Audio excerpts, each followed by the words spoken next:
the futures or T20 World Cup futures of Rohit Sharma and Virat Kohli remain something of a very hotly contested topic in the cricketing world right now, and it says a lot that India are once again talking about bringing back potentially not just these two but even a KL Rahul, despite the fact that when they've gone with a younger team, despite results being a little mixed, you have seen at least, let's say, traces of a new approach, of a more fearless approach, of an approach that is not defined by percentage cricket but rather by fearless cricket. However, despite that, there has been a lot of news regarding Kohli and Rohit both potentially getting to play the T20 World Cup of 2024. In fact, many sources have said that Rohit Sharma is being convinced to not only come back as a player but also as a leader, and it's definitely a bit of a conundrum, admittedly a self-made one, that the board find themselves in right now. Now, to be fair, so far there's been no chatter whatsoever that they're definitively going to be brought back, but the fact that such chatter still exists, despite the fact that so far the teams that have been selected are suggesting that they're moving in a new direction, in itself tells you how chaotic it sometimes can get when you are talking about the Indian cricket, let's say, spectre, or everything that goes on in and around the sport when it comes to the Indian context. Now, naturally, a lot of people are now opining on whether or not you need these two players here as well. And another person who's recently spoken up and put in his 2 cents on whether India should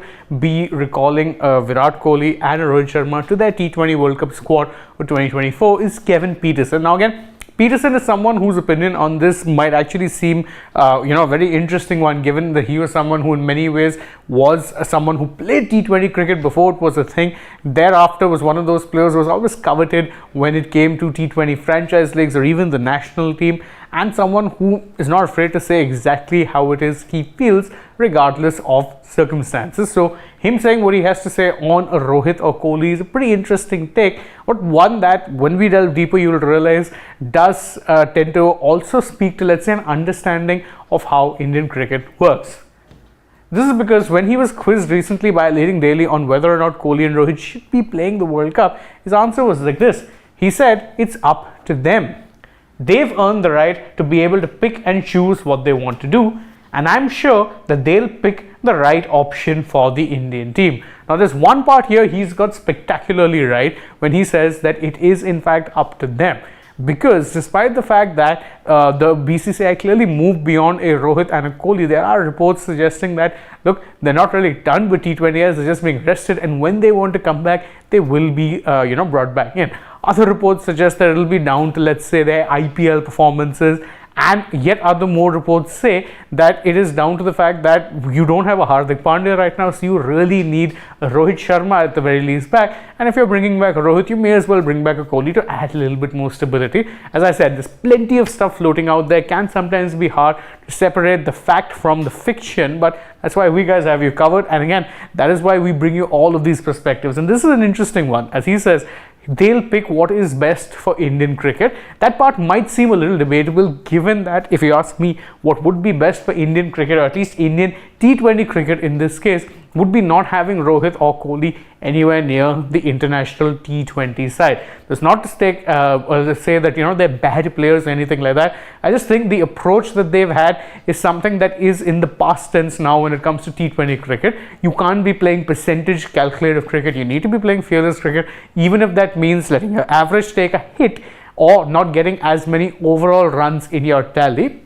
Personally, that doesn't really work for me in T20s anymore, and if you see the way T20 has and T20 cricket even in franchise leagues is played, you realize that that is exactly the approach that's taken. It's gung-ho, risky, brave, and very high percentage. So it'll either be high risk, but that could mean high failure, yet also high reward. That doesn't seem to be the way either Rohit or Kohli have played T20I cricket in recent memory. But as KP says, it's not really down to the board.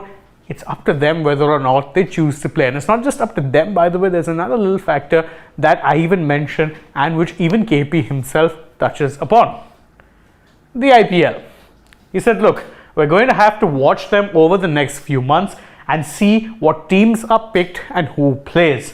They've got a lot of T20 cricket and a full IPL season before the World Cup, and that is actually spot on. There is so much cricket still to go that, when you're talking about T20, as we say that, oh, India probably aren't really playing that much cricket, but you're playing a whole season of the IPL just before the World Cup, and a good IPL season for anyone, not just a Rohit, KL or Virat. A good IPL season for anyone would suddenly propel them right into the mix as far as being named as an outside chance candidate is concerned. The IPL, lest we forget, has become a benchmark of sorts. You may agree or disagree with the merits of being used as a benchmark. I'm certainly not a fan.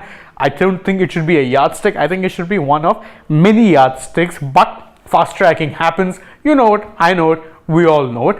Could a fast tracking happen? Sure, it could. Could a recall for one of the seniors happen based on a really good IPL season if a Rohit scores maybe 600-700 runs, Kohli does the same? Sure, it could.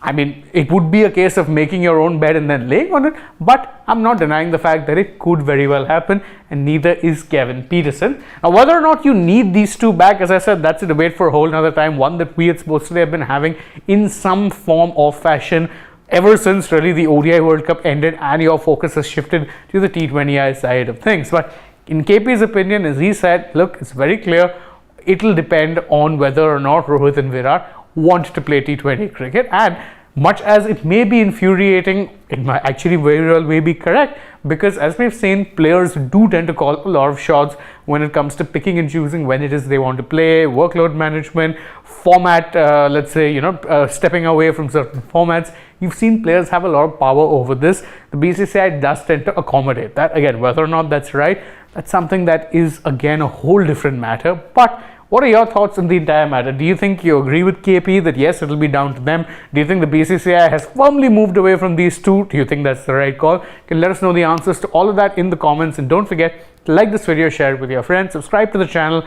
tap the bell icon, follow us on Instagram, Twitter, Facebook. Don't forget to download the SportsTak app, and if you're already on the channel, well, then go right ahead, check out some other videos we've done, and stay tuned, we've got plenty more coming your way. For now though, from my side, it's bye-bye.